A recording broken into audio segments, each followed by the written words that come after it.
Hello and welcome to Beyond the Arches. I'm your host, Dr. Daniel Northook. With me today, I have Erica and Dr. Hauer. Hello. From our Boca team. Good afternoon. Welcome, folks. Thank you. Today, we have an exciting and cool topic. We're going to be talking about full arch maintenance, interval, professional cleanings, how you take care of it at home, all of the nitty-gritty of the industry and why we do things a certain way. Mm-hmm. And so we're going to sort of break it down and give opinion pieces both on what the research says and what we believe, but also some recommendations on how we approach it and what we're thinking about and what kind of items are going to be addressed in your regularly scheduled maintenance and what kind of items that a patient might need to take care of in their day-to-day life, sort of breaking up responsibilities, if you will, and why each one is important. And so today what we're going to talk about, really the theme of it is, it's not just set it and forget it. When I first started doing these procedures, a lot of the attitude towards it was set it and forget it. A lot of it was not really pushed as, hey, here's a long-term relationship. This is why it's important for you to select the right people. It was, hey, here's how expensive this is. If you want the Cadillac, you can do it. And it's fail-safe and it's ironclad and it's bulletproof. So never think about anything long-term. And of course, that doesn't apply for everyone. But in terms of my experience and what I saw of the industry, that was sort of the way that it was a little bit pitched. You kind of had to get away with not talking about the nitty gritty after because you really wanted to sell on the expense of this procedure, et cetera. And so part of this podcast, part of this is to get the data out there, to start pushing the industry into a niche of, listen, we got to tell people this needs to be clean. This needs to be looked at. This needs the patient's role to play a part. And that's something that we've really been pushing from a protocol and from a corporate standpoint, but also, you know, as an opinion piece through Beyond the Arches, that's something that we've kind of pushed. Mm-hmm. So in general, let's talk about caring for a full arch. Let's talk about daily maintenance because that's the stuff that patients are going to get bogged down in the day to day. And I'm going to let Erica talk about that. Like, how do we talk to a patient in terms of how they need to take care of it? What do they need to expect? If I'm a patient, prospective patient, et cetera, what is my cleaning routine going to look like? Mm-hmm. So if I was a patient, what I would expect to do on my end, basically it would consist of just brushing and water picking. So thankfully it's nothing too crazy, nothing too insane or out of this world.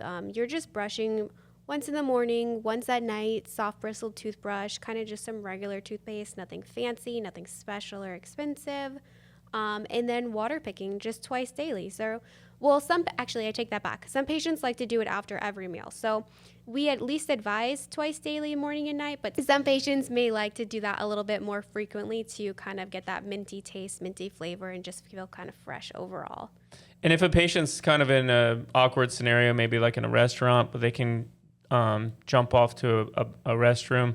If there is something stuck in there, a lot of times just a simple rinse with some water and spit into a sink will work too in a don't have a water pick scenario. Absolutely. I've heard, this is a little bizarre, but I've actually heard one of our patients say, you wouldn't believe the amount of suction that you can do with just like a sip full of water that you had at the table, take yourself to the restroom and just kind of figure it out from there. But it's not impossible. It's all about just keeping the surface clean, doing it from the underside and from the outside. And like we've talked about before, you know, toothpaste is important, the toothbrush is important. Mm-hmm. I think that, you know, in terms of electric versus manual, certainly for all the studies, an electric is much better and far superior to a manual for a person with regular dentition. For a hybrid, my opinion is that it doesn't matter as much because we're not cleaning out the surface, the cuticle, if you will, like the difference between the nail and the cuticle. That's what you're cleaning when you're brushing teeth, actual teeth. You're cleaning that connection, that junction there. You don't want anything to get lodged underneath there. And with a hybrid, you don't have all of those connections, and they're more or less kind of hidden away underneath the fake gums, if you will. And so it's not as important for manual versus electric. What is important is that it's thoroughly cleaning the surface so that it doesn't continue to stain and so that you're kind of removing some of the bacteria that's in there. Mm-hmm. And the rest of it is just mechanical debridement with flushing it out with a water pick. And, don't pressure wash the side of a house. Don't overly put too much pressure in. You're not trying to overwork the system. It's just good, clean, thorough massage and lavage through daily habits. I have a good amount of friends and family that have had this done over the years.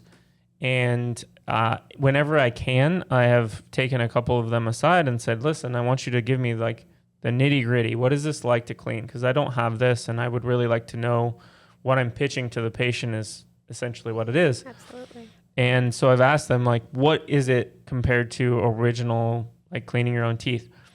And the best way it was described as was Jamie. Mm-hmm. Jamie told me that it's the exact same amount of work, just completely different. So she said it's not easier, it's not harder, it's just a different order of operation. It's just a different way to clean. It's just a different feeling and experience. Mm-hmm. So effort-wise, same. It's not like it's more painful or more difficult or no added steps or anything. Yeah, she said like it's the same amount of difficulty. It's just the exact same effort and the same amount of inconvenience, if you will. Probably effort that was potentially maybe never there. Yeah, potentially, yeah. Maybe. Blake, anything to add? I think I agree with you on the maintenance. I know we talked in the past about types of toothpaste, and my opinion here is using something in a very moderate amount. You're not using toothpaste like you are on a tooth. There's no enamel, there's no remineralization of a tooth structure, but you just need to find a strategy that works for you, that you're consistent on, that you can keep plaque and food away from the implants. Yeah, and using something that ideally it's not abrasive. So the big buzz ones are the easiest ones to point towards are anything that's a sensitivity toothpaste.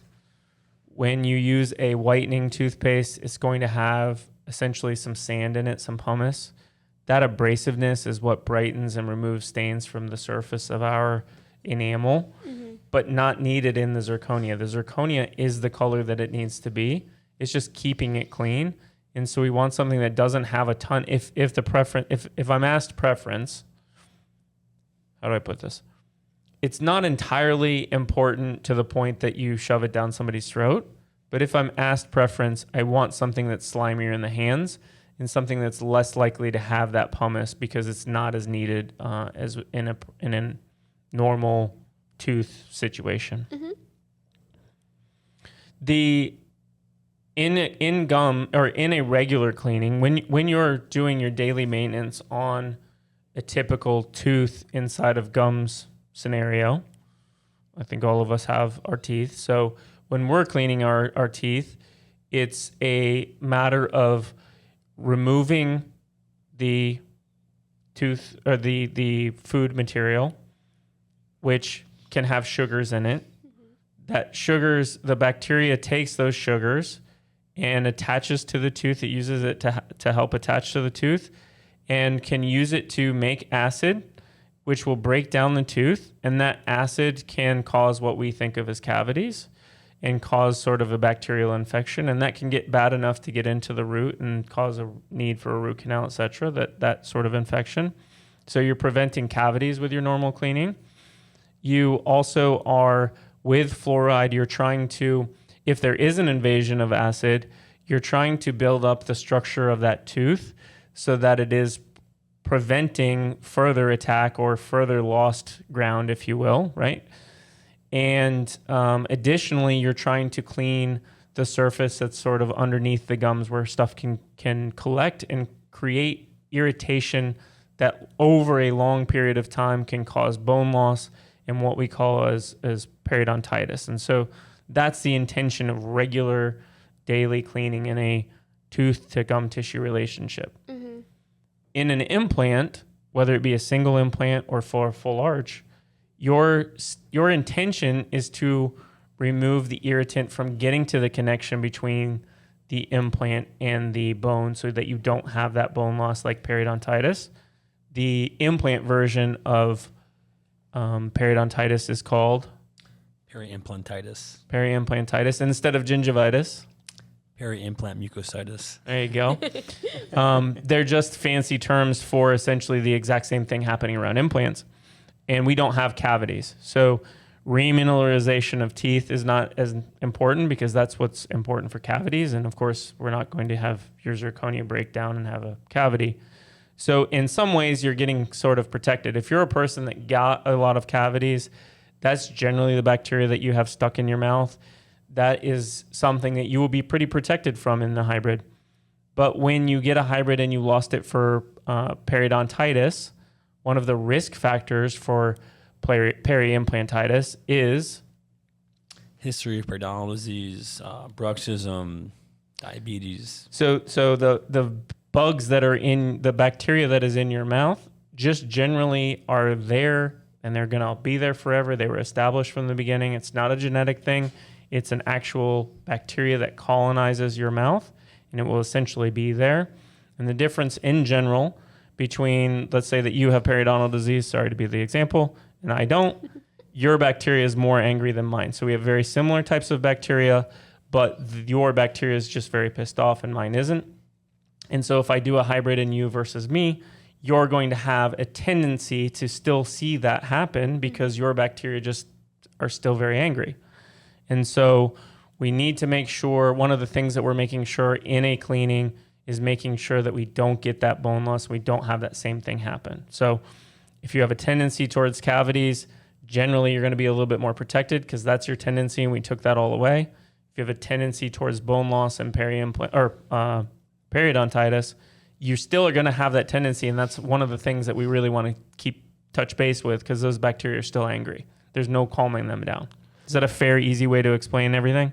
Yeah, and I think one thing to add is, we all strive for excellence, but you know that your surgeon, wherever it may be, is seasoned if they're open about what are the complications and what are the limitations of implants. Teeth can have periodontitis, whereas implants can have peri-implantitis, and teeth can have gingivitis, and implants can have peri-implant mucositis. It's all about prevention and understanding from our end. The biological process of an implant having disease is more of a rapid process, and that's really important for us to catch it early in the phase before bone loss, which goes into why we remove the prosthetic and want to see what's going on under the hood per se, so we can help our patients and not lead to any catastrophic problems. That's an excellent point. And yeah, like you said, that can advance very rapidly. The complex, the interface between the implant and the bone doesn't have as much protection. It doesn't have as much blood supply. It doesn't have as much life, if you will, as your own teeth. And so it's a little bit less resistant to having those issues. And so we want to make sure that stays long term.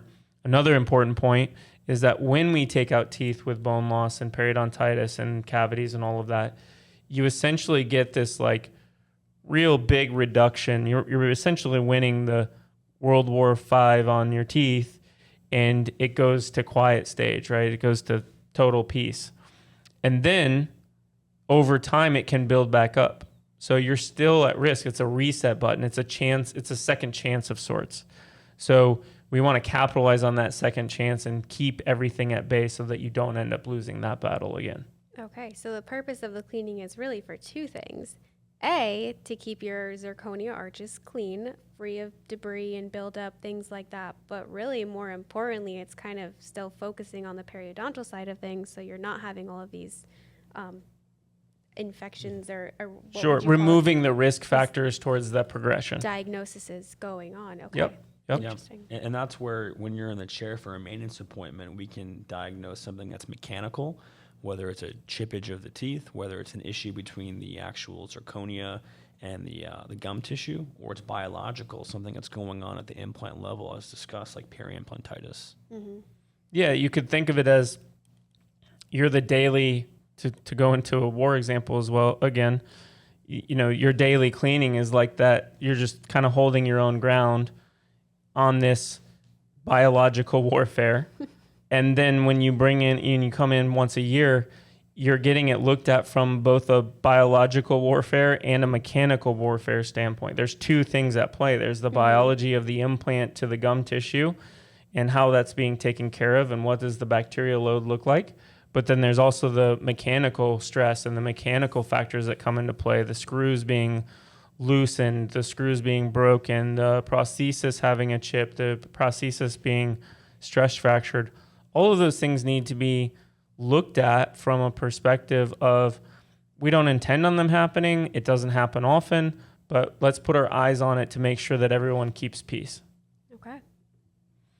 So in talking about that, the protocols can be widely varied across all centers that do this. And I guess we can kind of pitch it from our perspective at Dun & One. Blake, why don't you kind of give the consensus on frequency in terms of too much, too little, too infrequent? So I'll say that it's all across the board in the industry. It's gone from more frequent to less frequent to more than less. But the most obvious and recent consensus we have is from the American College of Prosthodontics. So they're a specialty group that deals with mostly teeth, and they made a statement recently on full arch. And what they said is that the removal of a screw-retained implant prosthetic is not needed at all. And they only recommend this when there's signs of implant bone loss, peri-implantitis, there's an inability of the patient to clean properly, or there's a mechanical complication that requires removal. So I think when you take into that aspect, we have to understand with our protocol, do we disagree? Do we agree? And maybe this is a good segue into why we do what we do. Right. And go ahead and give that piece on the why we do what we do. So we have a firm understanding that, we're on your team and we want to be able to see everything. And the reality is that when we take an x-ray once a year, which is part of our protocol as well as maintenance, we can't see everything. So we firmly believe that taking the prosthetic off every 3 months or 6 months is way too much for many reasons. But once a year is a good time point to not only remove the prosthetic and clean the prosthetic and clean the gums, but also properly evaluate your implants and gum tissue. X-rays are 2D or even 3D from a CBCT scan, but there's always scatter because of the metal of abutments and the prosthetics, and it's not the only way to see things. So to properly diagnose you, we need to look at the bone, X-rays, gum tissues, and it allows us to have an opportunity to intervene if necessary. And sometimes intervention can be minimal. If we see that your implants are healthy and coral pink, great. If we see something is maybe a little inflamed, peri-implant mucositis, we can provide some adjunctive care. But we can't provide these recommendations if we don't see what's under the hood. And a lot of people may listen to this and say, well, if an x-ray doesn't work, why do we have an x-ray, or how does that work where, I thought that they are gold. And I was thinking about this last night. So we just got done with our pumpkin carving. Yes. And unfortunately, I wasn't able to carve a pumpkin because I had family in town. But I always get the pumpkin seeds and I always make them. And so I've been doing those. And if you've ever baked or done pumpkin seeds or roasted them, if you will, you would know that it's sort of obscure in terms of like when you turn the oven off and how long you keep them in the oven. And so you kind of have to keep a really close eye. And I promise this relates to x-rays. So I was thinking about this. So it's very hard to tell. I have an oven with a window in it, right? So I turn the light on and I'm watching through the window periodically. And I couldn't tell anything about whether or not it's fully done. Couldn't tell exactly how brown they were, exactly if they were the right crisp and the right moisture content was gone. Yeah. But what I could tell is it's definitely not burning, and they're definitely not raw like they were when I first started. And that's a little bit like an x-ray. You can see the window in the oven. You can tell by the smell and the look that they're not burning or they're not undercooked, right? But when you look in there, you can't tell, like, is it perfect? Mm-hmm. And that's like an x-ray. An x-ray will tell us, holy crap, those are bad. Holy crap, those are perfect and fine. But it doesn't tell us a lot about the inside in terms of exactly where we stand. And so sometimes physically gathering that information and putting our eyes to it and our instruments to the test to look at it is very important. Mm-hmm. It's a good test. It's a good window. It's great that we have the window to look. But sometimes to be able to get that perfect pumpkin seed, if you will, you really need more than just the x-ray. This might be silly too, but what about the sound test? When patients come in for cleaning, sometimes they do also get that tap. Yep. What is that for? So there's actually the easiest, cheapest way is to do what's called a percussion test. There are other instrumentation that you can buy that you remove a piece of the implant so that you then affirm in it, and it essentially throws, is it radio waves or ultrasonic waves? It's some sort of frequency that resonates for friction, like a tuning fork, and it resonates in a certain way that tells the machine and gives it a reading of how integrated and how incorporated into the bone is. Okay. For that requires a little bit more involved for removing, and essentially gives you the information that we would be able to get from a percussion test, in sort of my opinion and the way that we function. Implants are very on or off. They're either really healed and perfect or they're not. And so when you tap on the implant and it gives you a dead feel or it doesn't give you a sound, I know that the implant surface is not properly or fully adhered to that bone in a good, healthy way, meaning that there is some connection that's a little bit off or held in by gum tissue, and therefore it's probably not any good. Okay. When you get a very crisp sound, you know that connection, just like if you were to tap a piece of or a screw that's inside of a solid piece of wood, you would get this like sort of sharp noise. That's what we get with tapping on the implants, is that sort of positive feedback, that percussion sound that is, oh wow, these are connected. Versus if you took that same screw and you put it into loose soil and tapped it, you wouldn't get any sort of ting, if you will. Mm-hmm. That's what the percussion test is. And it's largely a very like off and on scenario. It's off and it's dead, and some screw or it's not tight in bone. Some screw is loose or it's not tight in bone. Or, wow, this is solid and doesn't need anything. Okay. Yeah, I think, what really makes sense to me that we're saying is that there's not one only way to look at the health of something. X-rays can tell us implant health. Torque test can help us, meaning you put an instrument in the actual implant and you see by hand what it feels like. Tapping on the implant. There's devices that look at friction of the implant like we talked about. So there's so many reasons and ways that we can look at things, but X-rays don't tell us everything. Mm-hmm. Yeah, and putting those pieces together is a little bit provider-based. It's a little bit in terms of experience and kind of going off of these opinion pieces and these research papers and such, and you're trying to find what's going to be best for your quality of life and the patient's quality of life. So we don't want to overly evaluate to the point that it's a 4-hour cleaning. We don't want to make it a painful experience, but we also want to get enough information. And so finding the ways that we have is what makes us happy to feel good about the results that we get in the long-term care for that patient. And so likewise, every 6-month cleaning is too excessive. It's too much pressure in and out of this on the screws. It's too much damage mechanically, if you will. It's too much encumbrance on a patient's life. It's too much financial burden on them.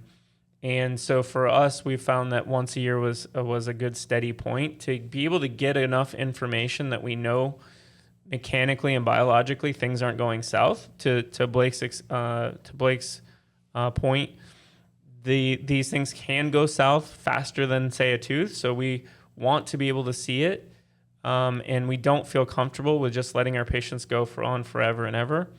And if you look at our pricing, we've tried to represent that in a way that doesn't make it so that it's a turnoff. It's not a $1,500 an arch cleaning that says that very clearly communicates that we don't want you here. Mm-hmm. It's something that's a little bit more expensive than a regular set of teeth cleaning. It's less frequent, but it's something that is important to us because we want to make sure, just as much as a patient wants their investment protected, we also want to be protected and know that we've done what we can to help fix things and address them in a timely manner. Because if we don't get to address them in a timely manner, things can go real south real quick for almost no reason at all. We could have just seen it and maybe made it so that it wasn't a big deal to begin with. Mm-hmm. And so as we're walking through this, lifetime warranty and 2-year warranty kind of comes up.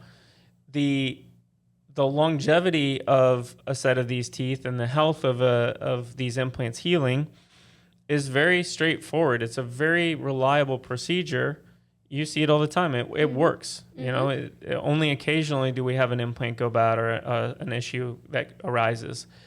But long term, what we noticed is that we wanted to reward patients that came back frequently for cleaning. And we've talked about this in our lifetime warranty discussion, but we wanted to reward those that were going to be responsible to it.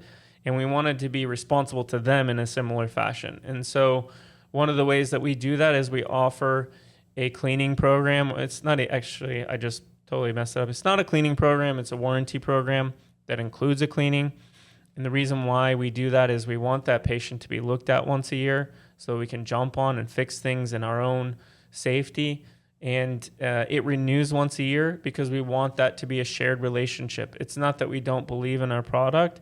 It's that we believe in things getting addressed quickly and efficiently in a very healthy way. And for us, it's that 1 year, not encumbering the cost, et cetera, but also making it so that it's a peace of mind for that patient. So not only when they come in, if we see a problem, does it get addressed quickly, but it gets addressed in a way that doesn't cost them a lot financially. And so if they stay responsible to us, we stay responsible to them. And if a person wants to take it into their own hands, and then that's fine as well.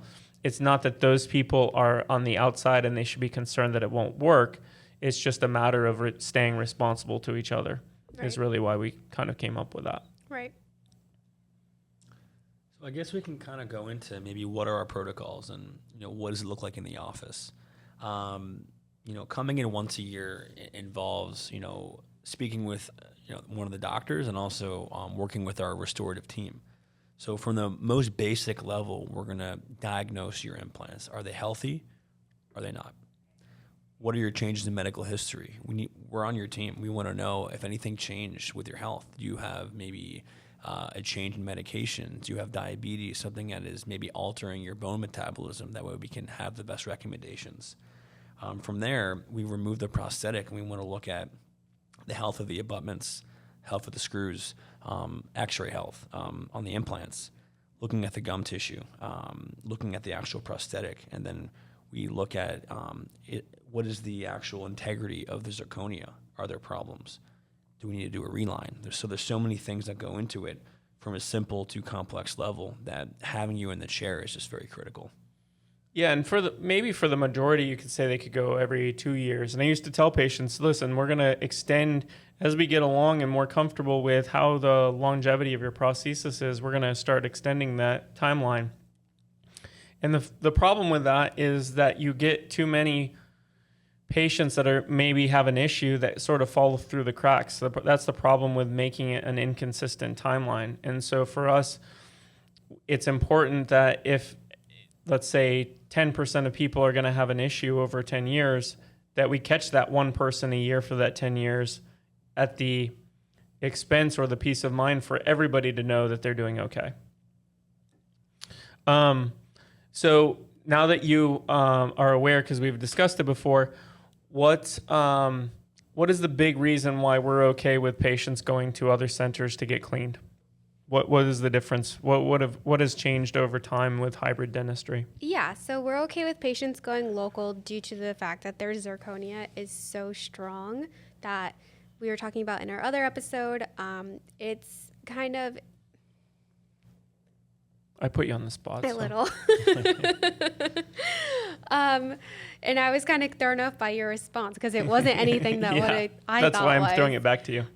So the reason why we feel comfortable with patients going like out of state or local to their provider to have a cleaning done is that we are essentially just not really nervous about what's going to happen to the zirconia just because the integrity of it is so strong that usually one of the biggest problems that someone who's not familiar with it would have is like actually disengaging the zirconia from the mouth, would be taking it out. But due to those like access hole, those screw channels, like being so strong, the rigidness of the material of the zirconia, they can kind of get through there and take it off easily. Yeah, so the old materials used to be really soft, almost softer than the access fillings. And so when we used to go into them, it took a real steady hand, and you wanted to make sure that you were the person to do it, because you could cause some serious, or somebody else could cause some serious damage to where that implant was. And also, a side thing is, as those holes would get bigger in an acrylic or an nanoceramic or some other material, as those holes would get bigger over time, not only does that suck for the patient's integrity of their prosthesis and long-term longevity and sort of daily comfort, because that access hole is slowly getting bigger over time, you also would start to be able to find that screw worse in a harder and harder fashion. It would blend in sort of more with the teeth because it got to be bigger and bigger and bigger. And so finding the screw hole was even more difficult because you were then damaging some portion of that bigger pothole. And so now with zirconia, because it's so strong and it's so resistant to abrasion, we can go in there with a burr and clean that out without causing a lot of that damage and that widening and the problems that come out with it. So for us personally, we're a lot more comfortable with letting somebody else do it because there's a lot less damage that they can create to it. One thing that we haven't mentioned really a lot before is part of keeping things clean is selection of your implant brand and selection of the design of the brand and sort of going soup to nuts from a soft tissue standpoint, etc. So just as an example, we're very intentional about the brands that we work with.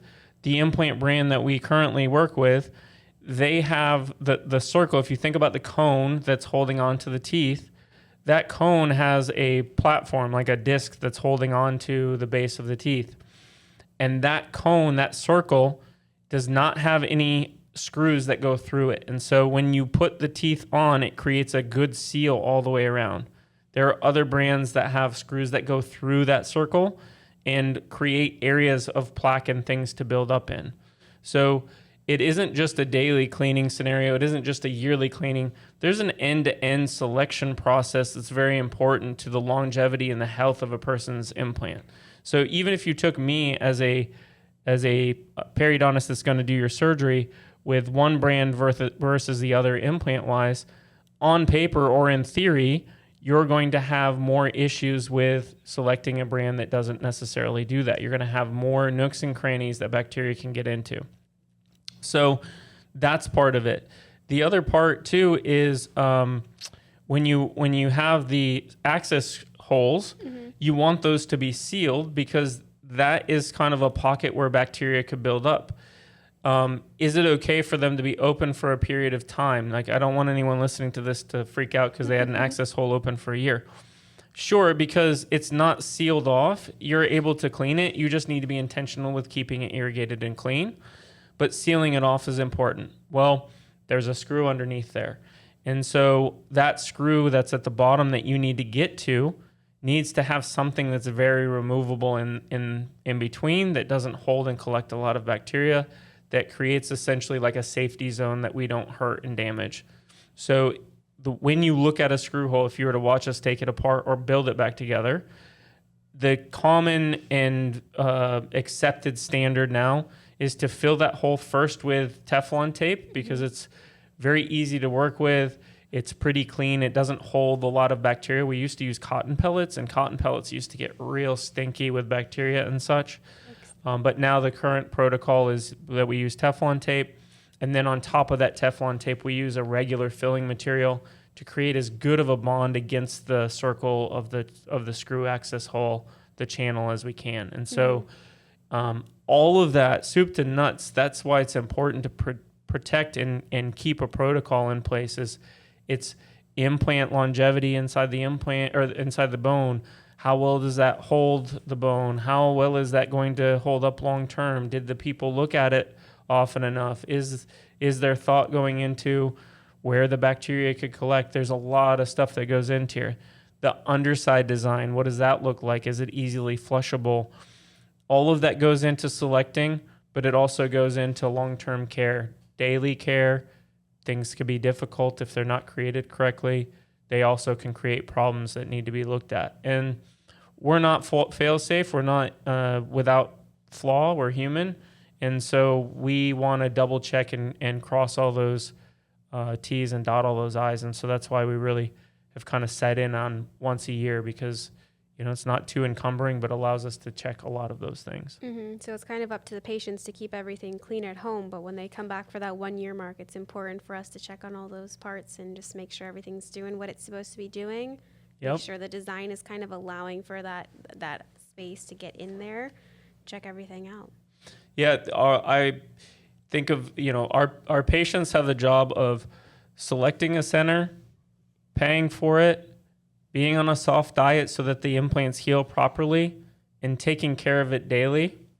Our responsibility is putting in good stuff, selecting the right materials, selecting the right team to take care of them and identify issues from a phone call all the way to a treatment standpoint, selecting the right materials and machinery to accomplish it in the best way possible, but also to look at it and make sure and double check and assure them and certify, if you will, that they are going to continue to be good long term. Yeah. So it's very, very shared. There's I just counted out, there's like 4 big major categories of responsibility on each side. And that's kind of it, soup to nuts, I think. I think so too. It's pretty... Yeah, I think it's a cooperative responsibility, like you said. We want to create something that's cleansable. We have a duty as surgeons to do our best to put the best implants in the best bone and give you the best results surgically. Our restorative team gives you the best contours, the best ability to keep it clean. But we're a team, and without your, as a patient, your ability and interest in keeping it clean, we can't have success. So we're all together to get where you want to be.